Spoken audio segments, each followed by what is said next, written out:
Dar kartą labą diena. Šiandien nuostabus podcastas su Donatu Kandikevičiumi ir Evelina Dumašė. Teisingai pasakiau pavardį ir vardą. Teisingai, labas Donatai, labas visiems. Šiandien tema tokia labai aktuali, manau, ir vyrams, ir moteriams, ir pasakysiu pradžioje, kodėl iš savo pusės, kodėl man tai yra svarbu. Kadangi dirbu su vyrais ir man labai įdomu, kaip moteris mato tas pačias situacijas, nes kai dirbi su vyrais ir vien tik su vyrais, tai aš suprantu viską apie vyrus. Bet ką moteris mato vyrą, galbūt tai yra skirtingai, o gal taip pat. Tai vat ir Evelinus ir paklausim, kaip tu manai, vyrai ir moteris skirtingai mato tas pačias situacijas ar ne? Vat atvyksta pas tavęs tiek ir vyrai, ir moteris, bet paimam dabar truputėlį vyrus. Atvažiuoja pas tave, atvažiuoja tavo sesijas, kalbasi su tavimi. Ir aš tikiu, kad kalbasi įvairiom temom ir mes, aišku, nelysime asmeniškumus, bet kaip tu manai, ar moteris ir vyrai mato skirtingai ar ne? Taip, Donatai, mes kaip ir kalbėjom su tavim šiek tiek užkulsiuose, ne tik, kad vyrai, moteris mato skirtingai, mes absoliučiai kiekvienas žmogus matom skirtingai situacijas ir galim suprasti tiek, kiek leidžia mūsų asmeninės turimos patirtys. Jeigu kalbėtume vyrai ir moterys, tada turbūt yra ir skirtinga mūsų energetika, skirtingas veikimo kažkokie principai, ar ne, net kaip mes būrimės grupėmis, tai be abejo matom skirtingai. Kodėl yra labai svarbu šitas klausimas? Todėl, kad dirbant su vyrais ir dirbant su moterimis, mes daug diskusijų įėjom į didelis diskusijas ir klausimus, ar mes pasaulį matom vienodai. Ir moteris sako, kad ne, vyrai sako, kai kurie taip, kai kurie ne. Ir tokių labai įdomių tendencijų gaunasi, kad lyg tai mes tokia standartizuota visuomenė ir pas mus informacija dažniausiai yra standartizuota visiems. Bet aš galvoju, gal kiekvienam žmogui reikėtų vis dėlto atskiro priėjimo, atskirų pokalbių, atskiros, gal netgi ir patalpos arba oazės tam tikros kurtos. Kaip tu manai? Žinai, aš manau, o jeigu mes leisimėm savo nežinoti šito atsakymo ir nuspręst, kad gal ir nežinom, ar vienodai ar skirtingai matom, bet labai tikiu tą vertę, jeigu mes, nesvarbu, ar mes bendraujam moteris, vyras, moteris ar vyras, ateinam su smalsumu. Jeigu norim klausyti kito ir suprasti, o kaip jisai mato pasaulį, arba kaip jisai, ką jisai patiria, ką jisai jaučia šiuo metu. Ir turbūt uždėčiau tą raktą, ar ne, kad akcentinę žinutę, kad mes kiekvienas skirtingai suprantam dalykus, bet įvyksta geras santykis tada, kai domimės kito suprantama tiesa. Klausimas būtų apie tam tikros kategorijos žmonės, tai yra įmonių vadovai. Ne? Pas mane irgi vyksta įmonės vadovai, kaip ir pas tave. Ir aš suprantu, kad žmonės ieško kažkokios saugios aplinkos ir aš galvoju, kad jie irgi pažeidžiami kaip ir vyrai, kaip ir moteris, nesvarbu, neturi reikšmės. Visi mes esame asmenybės. Kaip tu manai, ar vadovai, kurie turi raumenis, skydus, apsaugas, pavadinkim, labai gražų didelį įvaizdį yra pažeidžiami? Visi žmonės yra pažeidžiami, čia turbūt kalbam apie savo tokį leidimą savo susitikti su savo žmogiškumu ir kažkodėl jį vadinam pažeidžiamumu. Ne visi mėgsta ir ne visi patinka, ne visiems priimtina tai naudoti, ypatingai vyrų tarpe. Ir iš tikrųjų, dirbdama su lyderiais, su vadovais, vyrais, matau, kad šita tema jiems yra dar sunkesnė negu moterims. Moteris tikrai atviriau dalinasi tam tikrais patiriamais iššūkiais. Vyrai tuo tarpu ateina su konkrečiais klausimais, gali būti orientuoti aš kaip vadovas, savęs pažinimas, stiprinimas arba iššūkiai su komandos valdymu, verslo valdymu. Bet galiausiai, jeigu yra pasiekta ta saugi erdvė, kas yra turbūt geros sesijos arba bet kokio pokalbio pagrindas, tada tas turbūt grožis ir atsitinka, kai pradedam pripažinti arba nusiimti rolės, nusiimti susikurtus įvaizdžius ir atnešti save platesnę kaip asmenybę. Nesvarbu šiuo atveju vyras ar moteris, bet kad aš esu kaip visuminis žmogus ir ką aš patiriu, kalbėti apie jausmus. Ir žinai, galvojant apie vyrus, tai kodėl vyram vis tik sunkiau atsiskleisti, atsiverti, yra turbūt jau karta iš kartos perduodama arba visuomeniai įsivyravę labiau vis dar gajūs stereotipai, įsitikinimai, kad vyrai ne kūdikiai, vyrai neverkit, vyrai būkit stiprūs ir be abejo jie labai stiprūs ir jiems sunkiau. Aš nežinai, Donatai, nuoširdžiai net pastebiu, kai jie pradeda teisintis, kokie jie yra nekonkretūs arba kaip jie čia aiškiai nežino pasimetę. Ir tada atrodo reikia legalizuoti, kad tai yra proceso dalis ir kad yra labai reikšminga jų apie tai, ką mes kalbėsim ateityje, ar ne? Bet atrodo, kodėl žmonės pasiteisina, jeigu pradeda kalbėti, ne taip, ką reikia struktūruotai. Versle reikia būti struktūruotam, konkrečiam, užtikrintam ir atrodo tas pažeidžiamumas jiems griauna tas kortas. Tai iš tikrųjų kyla iššūkių ir atsiranda daug verčių, kai vis tik būna tos drąsos kalbėti apie dalykus, kurie nėra visai patogus. Bet galime tada suvokti tai, kad vyrai ieško saugios aplinkos. Klausimas, kodėl jie nėra saugus. Ir jeigu jie bijo, kad gali suklysti, klausimas tada, kurie išmoko tai, kad jie bijo. O ta baimė kažkas įdegė tam žmogui, kad jis bijo ir nuo kažkada tai atėjo. Ir bijau pasirodyti, aš įsivaizduoju, įmonės vadovas, kuris gražiai atrodo, su kostiumu, turi gerą įvaizdį ir nusišnekėjo. Arba pasakė nekorektiškai kažkokius žodžius ir iš karto tokį kaip smerkimą galbūt gauna, aš nežinau. Aš tiesiog iš savo patirties, iš kitų vyrų patirties, prisimenu savo įvaizdį su kostiumu ir kaip bijodavai suklysti, kaip bijodavai pasakyti ne taip, kad įžeisi kažką, ir labai, tu turi įspraustas rėmus. Kaip tu manai, ką tu matai tam? Visų pirma, pradėkime nuo to, kad darbo aplinka nėra ta tinkama, ypatingai esant vadovo pozicijoje, kur reiktų atnešti silpnumą žmonėm. Ir tai yra absoliučiai normali patirtis, praktika ir būti pažeidžiamu darbo vietai yra geras dalykas, bet perdozuoti to girdint komandos nariams yra pavojingas dalykas. Dėl to tokia pasirinka tą saugesnę formą, kur nebūti visai pažeidžiamu. Tai viena dalis, antra dalis, dažniausiai juos supa panašių žmonių ratas, tai yra irgi kiti stiprūs vyrai, jeigu kalbėti apie tavo auditoriją, vyrų auditoriją, ir jie ateina visi ten su rolėm, su tam tikrais įvaizdžiais ir nei vienas nenori iškristi arba būti atmestas iš bendruomenės. Mūsų tokia viena iš didelių baimių būti atmestam arba nepritapti prie bendruomenės. Ypatingai, kai jau susikuriam tam tikrus savęs formatus. Tai kalbėti apie tai tiesiog darbo aplinkoje normalu, kad nėra paprasta. Ir ne visada to reikia.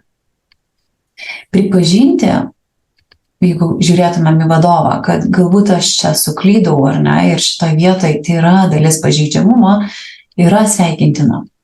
Bet kalbėti apie visą bagažą, kas žmogų prislegia, nes po tuo gali slėptis ir santykiai, ir nuovargis, ir panašus dalykai, nėra sveika darbo aplinkai.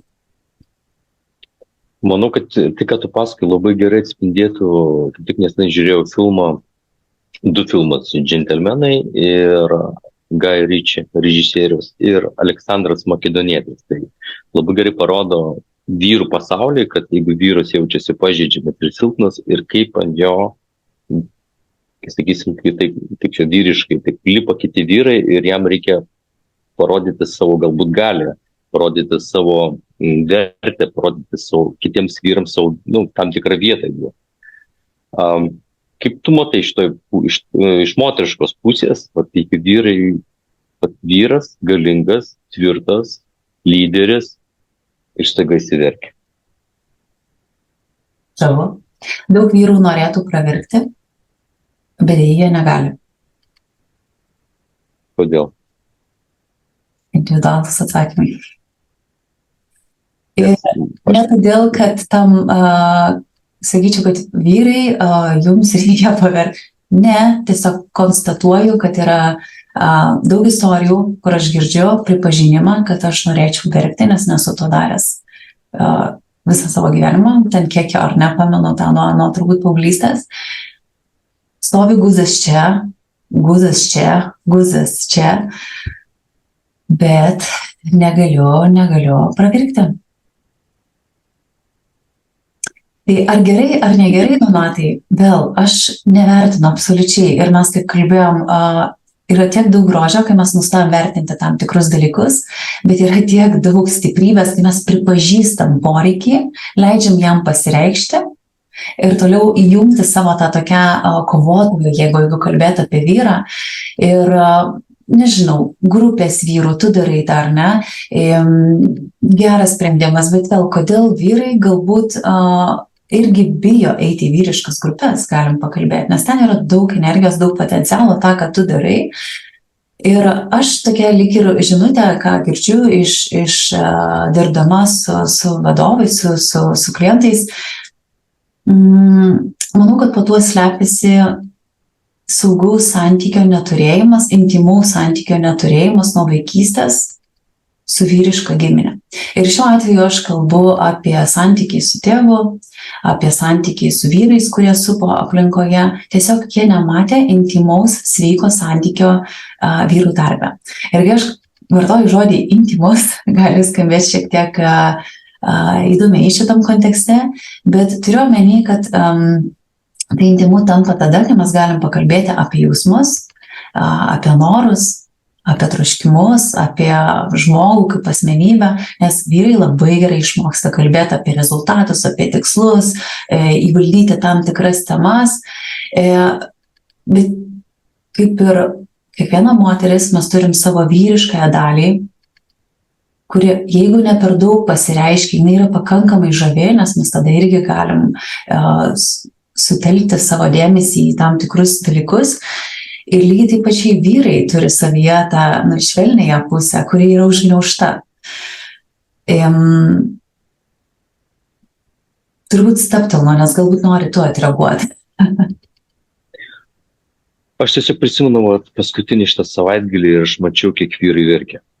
Ir mačiau verkia vyrai, kurie labai stiprus fiziškai, labai stiprus psichologiškai, labai kūnai, tiesiog atletai pavadinti.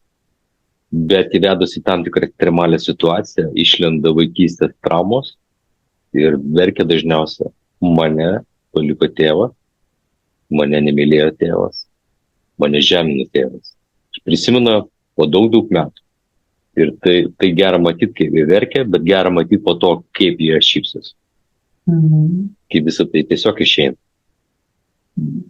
Ir kas tada atsitinka? Mes einam per jėgą. Aš sakau mes, nes šiuo atveju nebesvarbu. Tiesiog žiūriu į žmogų kaip asmenybę. Per jėgą, per kovą, į dalykus, į tam tikrus savo keliamus tikslus. Ir kai to jau stipriai dozuojam, tiesiog kažkuriam etape patys pavargstam nuo to. Ir dėl to tos akimirkos žmogui, kai mes galim leisti savo sugrūti arba tiesiog pabūti žmonėmis, kurie kartais verkia, kuriem kartais sunku, kurie kartais jaučiasi vieniši, būdami labai aukštų įmonių vadovai, nes jie labai dažnai jaučiasi vieniši. Ir tiesiog sukurti saugią tą erdvę, galų gale išmokti arba leisti savo laikyti pakankamai svarbia asmenybė save, kad skirtų savo dėmesio, nesvarbu kokiai aplinkoje, pakalbėti apie save, apie savo svarbius dalykus ir galų gale, kodėl tai verta daryti. Nes kai mes pradedam garsiai pasakoti savo filmus, savo istorijas ir kas nors nuoširdžiai mūsų klausosi, bet nekomentuoja, o moko ir nemoko, o užduoda papildomus klausimus, ar ne, arba tiesiog būna tame, ką jie pasakoja, tai žmogui atveria naujas duris į situacijų pamatymą kitų kampų. Na, kai Donatai, tu man pasakoji savo istoriją ir aš nuoširdžiai domiuosi ir klausiu tavęs, tai tiesiog galvoju, okei, bet aš ją matau juodą, dabar žiūrėk iš kito kampo, ar ne, dar ir žalia, ir raudona spalva, ir juoda, ir dėl to aš sakau, tikrai labai tikiu to reikalingumu, galų gale matau efektą, kad ateina spręsti verslo dalykų, galbūt ten komandinių dalykų mano atveju, bet žiūrėk, duoda efektą ir kaip geriau santykis dėliojasi šeimoje, nes tai viskas yra susiję. Ir tada tiesiog nėra blogo formato, yra tiesiog tas, kuriam aš esu pasiruošę šiuo metu. Ir vieni pasiruošę dirbti jau grupėse, kalbėti su daugiau žmonių, kiti pasirinka individualius pokalbius, kai skiriamas tik tam žmogui dėmesys. Treti, tiesiog, man atrodo, nėra blogo formato, blogiau yra nieko nedaryti. Jeigu aš jau aiškiai suprantu, kad galbūt kažką savo meluoju ir nieko nedarau, tai yra labai didelė nemeilė savo forma ir nepagarbos. Žinai, mano galva, tiesiog tai, ką aš mačiau iš paskutinių vyrų pokalbių ir iš paskutinio savaitgalio, kuris kartojasi ir visi vyrai mes prie vieno taško tokio. Mums trūksta malonumo ir laiko savo. Ir kai jie tai suvokia, jie pradeda permąstyti visą savo gyvenimą ir taip, kaip jie gyvena. Ir aš galbūt tu irgi tą matai, kad jiems gal tiesiog trūksta malonumo ir gal tu esi tas, žinai, aš galvoju, kad tu esi tas žmogus, kuris supranti vyrus. Gal dėl to ir kreipiasi į tai vyrai, nes tu juos išgirsti ir tu juos kažkaip tai supranti, nes vyrui reikia, atrodo, paprasto dalyko, tiesiog suprasti. Tai gal va čia yra paslaptis vyro. Tiesiog suprasti. Suprasti labai svarbu, išgirsti, išklausyti, suprasti. Kartais mes dedam lūkestį, kad mes suprasim, gali būti, kad net ir nesuprasim. Bet jeigu bandysim suprasti, ar ne, nuoširdžiai bus įdomus žmogus su visom istorijom, tada, magija atsitinka. Ir dar apie malonumą žodį įdomų paminėjai. Man atrodo, kad kiekvienas apskritai žmogus pasąmoningai nori malonumo. Nuo gimimo, kai mes gimstam, atjungia mus nuo virkštelės, pirmas malonumas, reikia pripažinti, būna pienelis, ar ne? Toks, ar ne? Yra toks ir vieni, kai viduje yra kažkas labai negero, pereina į tą tokį perdėtą santykį su maistu, perdėtą santykį su alkoholiu ir ten tokie dalykai atsitinka, todėl, kad mes ieškom malonumo, mes ieškom atsipalaidavimo. Ir man atrodo, taip, jeigu kalbam apie vyro moters santykį, labai svarbu, kad abi pusės ieškotų to savo malonumo, nes tik būdami resursą mes galim suteikti kitam. Ir mano galva, kad mes jau atsakėme labai daug per šitą trumpą video ir tada į pabaigą einam. Ir kokias išvados, kokias 5-4 išvados iš to, ką mes kalbėjome, kas yra svarbu, tavo nuomonė. Šitom pokalbį mūsų vyrams, galbūt ir ne tik vyrams, bet ir moteriams labai svarbu tai išgirsti. Gal neimsiu išvados, bet man atrodo, uždėsiu tokį akcentą, Donatai, padrąsinimą ir paskatinimą. Kad domėtis savimi, nesvarbu, šiuo atveju kokia yra lytis, yra svarbus dalykas mums kaip asmenybėms. Pažeidžiamumas yra normalu, nenormaliau yra turbūt nuo jo bėgti ir paskatinti ir padrąsinti ieškoti tos saugios aplinkos, kurioje būtų pakalbama apie tai, kas vyksta iš tikrųjų apie gyvenimą, o ne tik apie tai, ką mes sukuriam savo aplinkoje, savo kaip įvaizdį ir panašiai. Na ir dar galbūt toks akcentas, viskas irgi yra gerai, jeigu tą, ką girdi, yra atmetimo reakcija, nes gali būti, kad dar nėra aiškiai suvokta arba suprasta atvirumo vertė. Tai galbūt paieškoti arba imtis lyderystės, pažiūrėti, kokį efektą duoda žmonėms, jeigu mes skatinam tam atvirumui. Pasidžiaugti arba padėkoti, kai tai vyksta. Ir tiesiog, jeigu dar sunku pamatyti tą per save, leisti tai atsitikti kitiems. Ir dar galvoju, žinai, kad labai svarbu turbūt duoti savo laiko.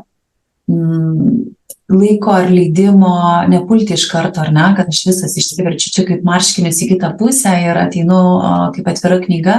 Tai vyksta tiesiog sistemingai žmogui irgi tam, kam buvo susikaustyti, reikia duoti laiko atsiverti, galų gale reikia atsirinkti, ar ne, apie ką norima kalbėti. Tai va tiek turbūt iš mano pusės, o Donatai, ką tu pas galbūt galėtum įvardinti arba kam uždėtum akcentinę žinutę, nes tu dirbi pagrindė su vyrais. Žinai, aš gal palinkėčiau vyrams, apie iš to gal pasakosiu, kas vyko savaitgalį. Tai palinkėčiau kuo daugiau skirti savo laiko malonumams, nes vyrai pripažįsta, kad jie labai trūksta savo. Jie labai paskendę darbuose, veiklose, užduotyse. Sako, bet kaip mes uždėm klausimą, kada tu buvai paskutinį kartą pasimatymą su savimi? Pasimė kavos padelį, kruasaną ir sėdi ir mėgojasi. Visi taip neatsimenu realiai tokio dalyko. Sako, aš niekada nesu buvęs pasimatymą su savimi. Sako, gal laikas, kada paskutinį kartą buvai spa centre vienas, tiesiog savo skirti laiko, pailsėti, kokybiškai pabūti su mintim. Neatsimenam. Ir galim čia tęsti, ar kada skiri tai, bet vis tiek tai yra malonumas. Pasirūpinti savo kūnu, pasirūpinti savo mintim, pasirūpinti savo energetiką, pasirūpinti savo gyvenimo kokybę. Ir vyrai sako, mes dažniausiai tai pamirštam. Tai ko palinkėčiau, tai nepamiršti savęs. Ir labai svarbu šeima, labai svarbu vaikai, labai svarbu verslai, darbai, bet mano galva vienas svarbiausių, kad turi suvokti vyrai, kad jie turi būti irgi svarbus. Ir aš galiu uždėti akcentą dar iš kitos pusės, iš savo pusės. Kodėl? Taip, būtinai. Gana dažnai tenka dirbti komandose, žmonių grupėse ar ne viduje. Ir nereta priežastis būna konfliktinės situacijos, netgi kaip žmonės sąveikauja vieni su kitais. Ir žinai, tokia nerašyta tiesa, bet iš tikrųjų daug aiškumo įsivardina, kodėl tai atsitinka, nes 95% darbuotojai jaučia stresą dėl savo vadovo. Ir jeigu taip galvot apie tvarų vystymą, apie tvarius tikslus, ar ne, kur žmonės apskritai dirbtų dėl mūsų kažkokių idėjų, kurias mes siekiam įgyvendinti, šiuo atveju vadovai turi savo komandas arba įmonės, tai yra be galo svarbu leisti savo atsitraukti, pailsėti, nes pavargę vadovai, pavargę vyrai transliuoja tam tikrą energiją ir savo žmonėm. Ir šiuo atveju vėl nėra svarbu, ar tai yra žmonių grupė, komanda, ar tai yra šeima. Skirti savo laiko yra svarbu tiek moteriai, tiek vyru. Individualaus laiko. Kada mes nurimstam, kada pabūnam santykiai su savim, su savo idėjom. Jeigu dar pereinam į tą lygmenį, kai galim drąsiai su kitais dalintis, pasidžiaugti galų gale, turėti žmonių grupę, kurie tiki manimi, džiaugiasi mano pergalėm, iš tikrųjų džiaugiasi mano pergalėm, džiaugiasi mano laimėjimais, mano sėkme, galų gale gera savijauta. Ir ta tokia atrodo nėra paprasta surasti. Vis dar iš tikrųjų labai daug žmonių pripažįsta, kad tarsi yra daug žmonių, bet nėra tų tokių, kuriuo aš norėčiau. Tai va čia irgi turbūt paskatinimas suprasti visų pirma, ko aš noriu kaip žmogus, kaip asmenybė ir tada atitinkami žmonės susibūrė aplink mus. Labai geras pastebėjimas, tikrai pilnumoje sutinku su tavo nuomonė, kad taip, kaip mes jaučiamės, tai spinduliuoja ir tai mato aplinkui mūsų žmonės. Ir tai mato aplinkui mūsų partneriai, ir tai mato aplinkui mūsų kolegos. Ir kai eini link savo tikslo, tikrai labai svarbu, ką tu spinduliuoji aplink save. Tai kaip sakau, kaip į 10-tuką tokį akcentų uždėjai geriausiai. Tai mano galva, kad su tuo akcentu mes tada galime ir uždaryti mūsų temą, palinkėti visiems gražios dienos. Ir pirmą, ką turit po šito video padaryti, tai atsidaryti kompiuterį ir užrašyti malonumas, kas tai yra ir kur jį gauti. Malonumų sąrašą, viena iš užduočių. Tai malonumų sąrašą iš karto. Gerai, ačiū Donatai, ačiū, kad pakalbinai, ačiū visiems, kas mūsų klausėsi. Ačiū tau, nes buvo labai geras pokalbis, kaip į 10-tuką, trumpai, aiškiai, konkrečiai. Tai ačiū tau, gražios dienos. Ačiū ir tau. Iki. Iki.